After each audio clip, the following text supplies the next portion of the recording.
best decision we can make. And then, yung track record na rin namin will come into play. How have we passed on issues before? And I tend to be a very consistent person in my work. So, I'll start from there. So too early to say na may judgment ka na, ma'am? I think fair enough to say na may judgment na akong namumuo the past several years na nakita ko sa performance Kahit wala pa ni itong impeachment. VP on the issues na inimbestiga namin dati or dinebate namin dati, some of which ay mga pumasok sa importanteng grounds ng impeachment.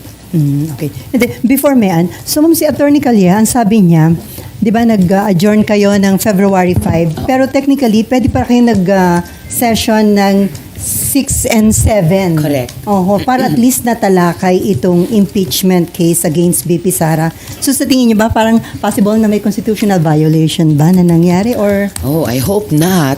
Ang pakiramdam ko sa kung tao ang konstitusyon, kung tinitignan niya kami sa Senado, tingin ko parang ang ugali pa rin niya sa amin ay, napapanahon pa rin ngayon. Gawin niyo ang inyong tungkulin.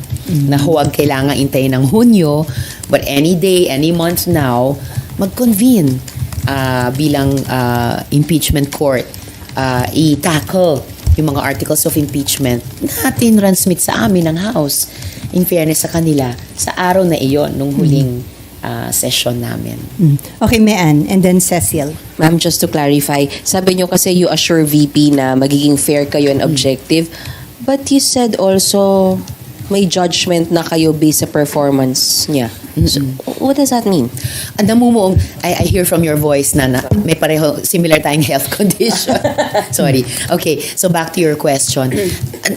May namumuo akong opinion tungkol sa kanya bilang public official, given the several important issues na imbestiga namin or napagdebatihan namin ni VP in the past several years. So, it's only human na that will come into play in my mind and memory pagdating sa impeachment trial. But, ang sinasabi ko kanina ay for the impeachment trial, as for any judge or justice or sa ibang bansa, jury members, the challenge is, yun na nga, try to listen to everything and think of everything as if new, as if fresh. So at least may ganong effort. So, Ma'am, aminado tayo, may nabubuo kayong opinion, Of but you will course. try your best to be fair and objective. Is that what you're saying? I have always tried to be fair. I have always tried to be objective. And I have always tried to be respectful sa mga witnesses, kahit sila pa yung pinatutungkulan ng investigasyon. And the same would be true if and when the impeachment trial gets underway. Okay. Ma'am, isa pa. Mabigat din kasi yung rason ni SP Escudero na kaya hindi nyo tinatakil because naka-break nga kayo, ma'am. So, paano nyo itatahi yun? Are you also one of the senators calling for a special session para nga po matakil nyo na yung articles of impeachment? Any proper mode na magpapakonvene sa amin ulit kahit naka-break ang legislative calendar para matalakay namin itong napaka-importanting usapin. Kasi di ba ang Kongreso, nagsasabata siya, nag-iimbestiga ng reso, nagpapasa ng taunang budget. Siya rin ay dumidinig sa mga impeachment complaints if and when these are filed. So whether special session o at kung sino man ang mag-request noon, kami ba, Malacanang ba, for me, secondary yun. Ang primary ay sumunod kami sa utos ng konstitusyon. So far, Sobrang matagal na yun, ma'am. Sorry. Medyo sobrang matagal na. And kapag ganun ang mangyari, ganun mag-play out, magre-renege kami na Senate of the 19th Congress na gawin ang aming tungkulin na dinigin itong articles of impeachment. And to be fair, not just to the public official who would be on the stand, most of all, at ito sa issue ng fairness, objectivity, impartiality, to be fair to the people. Kasi mga kababayan natin ay nagreklamo sa ganito at ganyang mga issue.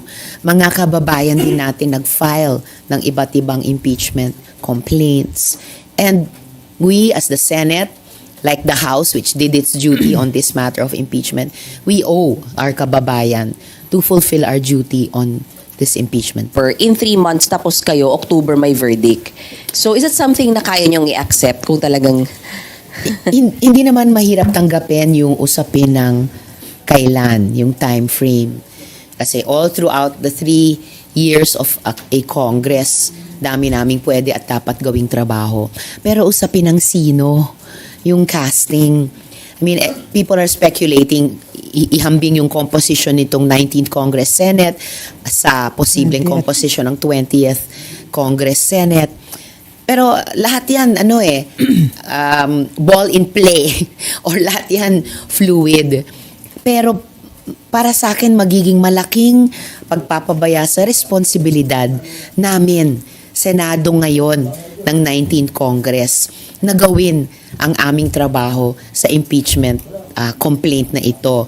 Totoo, hindi masasayang ang panahon dahil magagawa namin yung mga preliminaries, pero hindi na namin mapapatupad yung rules ng impeachment trial dahil 20th Congress Senate na ang magpapatupad comparing the 19th and the 20th Congresses. Pero ang masasayang ay yung magawa naming mga 19th Congress Senators, yung aming buong tungkulin.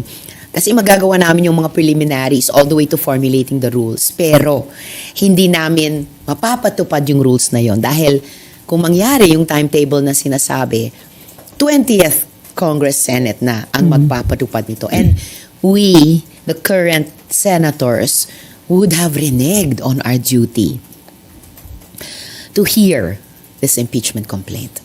Well, that's a fair consideration siguro sa kahit sinong re-electionist. Pero malay ba natin kung gawin ng ating mga mamamayan at botante na electoral issue itong impeachment? Kasi hindi lang simpleng political issues ang grounds for impeachment.